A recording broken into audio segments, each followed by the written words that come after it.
جاهزة يا لوجين؟ السؤال ليكي، ايه اكتر تجربة او مشروع في الروبوتات حسيتي انه غير منظورك او علمك حاجة مميزة فعلا؟ كنا في القلب بتاعة 21 كنا عاملين بروجكت إن إحنا عاملين ملعب للطلبة أو للأطفال اللي عندهم توحد.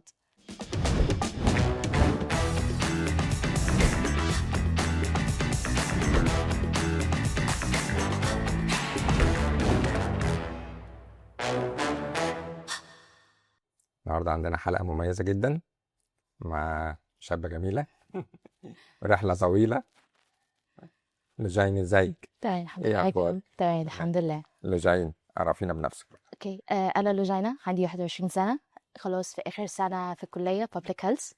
حصل امتى بقى الكلام ده؟ انا فاكر بقى وانت يعني الوقت بيجري بسرعة قوي. صحيح. انت ابتديتي بقى مجال التكنولوجي من وعندك كام سنة؟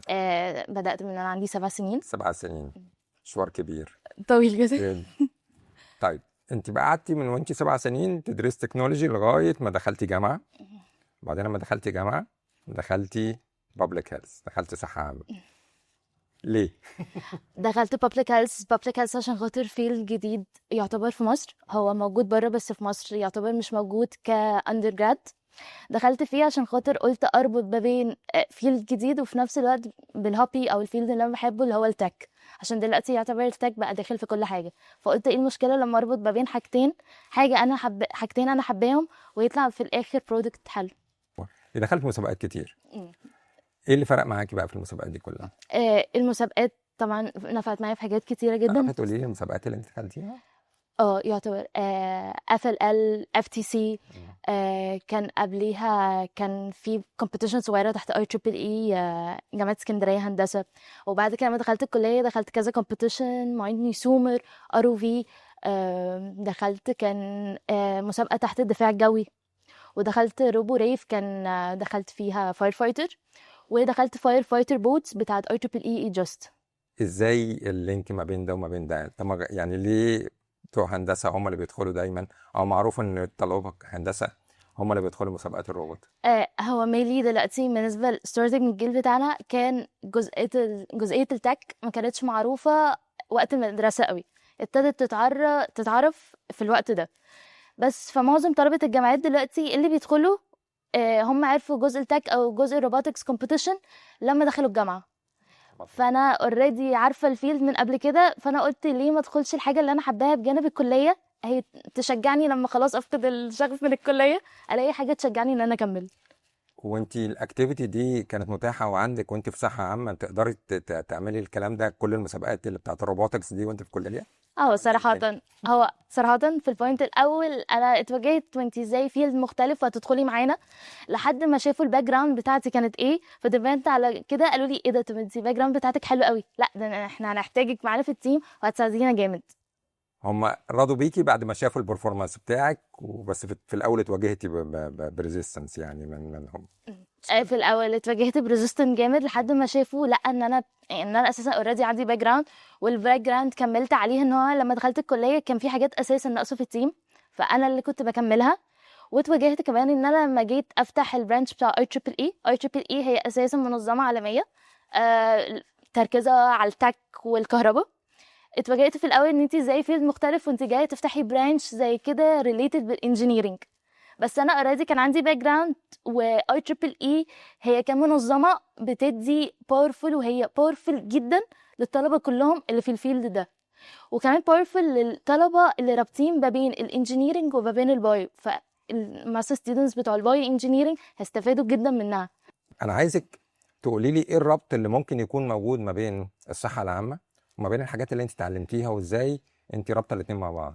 هو اساسا في الفيلد بتاعنا هو دلوقتي التاج بقى داخل في كل المجالات اللي موجوده، فبالتالي انا مثلا في الفيلد بتاعي ان انا اقدر اربط ما بينه ان انا اساسا الفيلد بتاعي يعتبر وبائيات وبايوستاتستكس، فانا في الاثنين هحتاج ببرسنتج كتير كبيره مثلا AI او اي حاجه ريليتد بالتك، مثلا جزئيه مثلا بتاعت انتشار الاوبئه انا اكيد هبقى مثلا محتاجه AI عشان انا بيبقى عندي جزء جيوغرافيك، فانا AI هيفيدني ان انا مثلا عارف ان في بوينتس كتيره على الماب، فهو يساعدني او يتوقع لي مثلا الوباء مثلا ممكن ينتشر في انهي بوينت اكتر، او مثلا الستيب اللي جايه هيكون راح فين.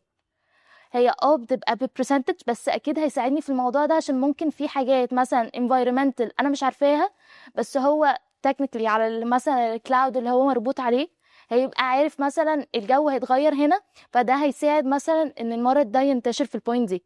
طب ده بقى ان انت بتقولي كلام كبير على فكره ورائع جدا. اه انت ايه الخطوه اللي جايه بتاعتك؟ انت في سنه رابعه، هو الكليه 4 سنين مش كده؟ مم. تمام. فانت اول ما تتخرجي ايه اللي ناويه تعمليه، وازاي ناويه تربطي ما بين الصحه العامه وما بين التكنولوجي والاي اي والروبوتكس والحاجات اللي انت خدتيها؟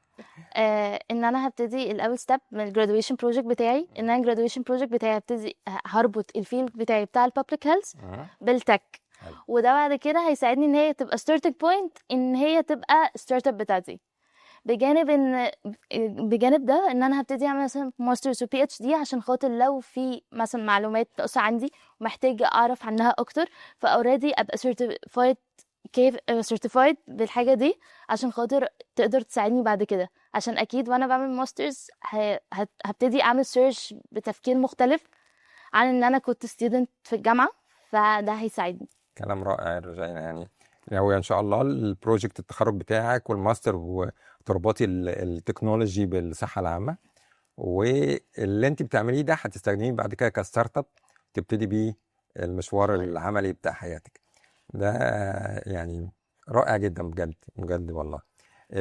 لجين، انت من وانت عندك 7 سنين لغايه وانت اخر سنه في الكليه، التكنولوجي شايفاها اتغيرت ازاي؟ لا، هي التكنولوجي اتغيرت كتير في الفترة دي كلها. ان احنا كان في الاول بالنسبة لنا كأطفال، هنبتدي كأطفال وبعد كده نكمل، ان انا بالنسبة لنا الاول كأطفال كجزء اللي هو ان احنا بنعرف المعلومات واحدة واحدة. ان احنا مثلا كان بالنسبة لنا في الاول الكمبيوتر ده بيتقسم لحاجتين، يا اما بنتعلم عليه حاجات يا اما بنقعد نلعب عليه.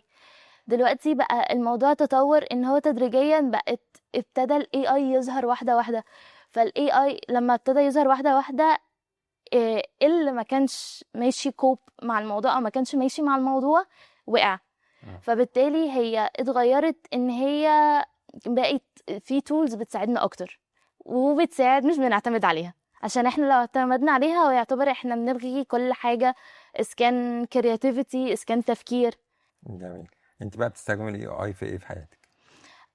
الاي اي مثلا بالنسبه لي في الكليه ان انا بستخدمه ان هو يساعدني ان انا الاقي ريسورسز اسهل، او بقى منجز بالنسبه لي في الوقت. ان انا بدل ما مثلا باخد 3 ساعات بدور على ريسيرش بيبر واحده عشان اخد منها معلومه، لا هو بيجيبها لي وبيهايلايت البارت ده. جميل جدا. ايه الحاجه اللي انت لما تعملي الستارت اب بتاعك ان شاء الله نفسك ان التكنولوجي تحققها لك؟ الستاتستكس والتوقع بتاع البارت بتاع الجيوغرافيك، دي اكتر نقطتين، عشان اكتر نقطتين متعبين في الفيلد بتاعنا. نخلي ليا اي اسالك سؤال. اوكي. تحبي في البروجكت بتاعك اللي انت ناويه تعمليه ولا في الهيستوري بتاعك اللي انت عايزاه؟ ايوه فكره. طيب شوف هو ممكن يقول لك ايه. جاهزة يا روجين؟ السؤال ليكي، ايه اكتر تجربة او مشروع في الروبوتات حسيتي انه غير منظورك او علمك حاجة مميزة فعلا؟ اكتر بروجكت علمني حاجه ومغير منظوري، كنا في القلب بتاعت 21 كنا عاملين بروجكت ان احنا عاملين ملعب للطلبه او للاطفال اللي عندهم توحد. فانا عشان احنا نعمل ملعب فابتديت اعرف معلومات عن التوحد عمري ما كنت اتوقع ان انا اوصل لها، واكتشفت مثلا ان التوحد ساعات بيبقى اساسا مرض الطفل مولود بيه، مش ان هو حصل له مثلا من سبب الانفايرمنت اللي حواليه، وفي جزئيه تانية كده.